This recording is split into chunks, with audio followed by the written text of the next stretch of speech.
نهار ابيض، عمرك سألت نفسك ليه فجأة موبايلك بيولع ويبقى سخن كأنه طاسة زيت ومش عايز يحفظ حتى فيديو واحد زيادة؟ صدقني دي مش البطارية ولا حاجة من خيالك، موبايلك حرفيا مخنوق، المساحة كلها اتملت وما بقاش عنده مكان يحرك فيه الملفات، عشان كده تلاقي التطبيقات بتقع منك وبتهنج، والفيديوهات حتى مش عايزة تنزل، حتى وانت بتاخد فيديو ثانيتين يقول لك المساحة مليانة.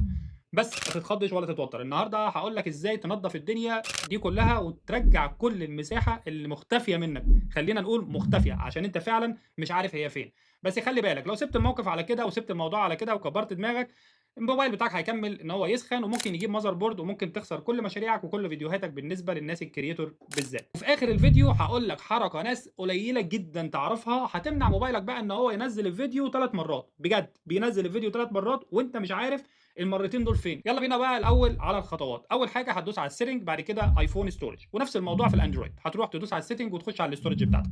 هتلاقي التطبيقات عامله حفله كده، كل واحد واخد حته تورته محترمه من المساحه بتاعتك، وبالذات لو بتعمل فيديوهات كتير هتلاقي كاب كات هو بقى البص في الموضوع ده كله، واخد نص المساحه تقريبا. ركز معايا هنا بقى عشان المفاجاه اللي جايه ديت. نفس الفيديو متخزن عندك 3 مرات حرفيا، مره جوه كاب كات كمشروع انت فاكره في كاب كات بس هو بيستخدم اللوكال ستورج بتاعك، ومره لما بتعمل له داونلود من كاب كات، ومره لما بترفعه على تيك توك وتيك توك بينزله لك تاني. خلي التليفون بتاعك يتنفس، خش على كاب كات، علم على فيديو واحد، هايلايت على كل المشاريع وامسحهم كلهم. لو كاب كات فضل بقى عندي معاك وواخد برضو المساحه، لازم تعمل ان انستول لكاب كات وتعمل له انستول تاني، وخلاص موبايلك دلوقتي بقى عنده مساحه ومش هيسخن على الفاضي ومستعد تعمل فيديوهات جديده وانت مطمن. لو الفيديو ده ساعدك تابعني وهقول لك افكار سهله تانية تخلي تليفونك على طول مبسوط. سلام.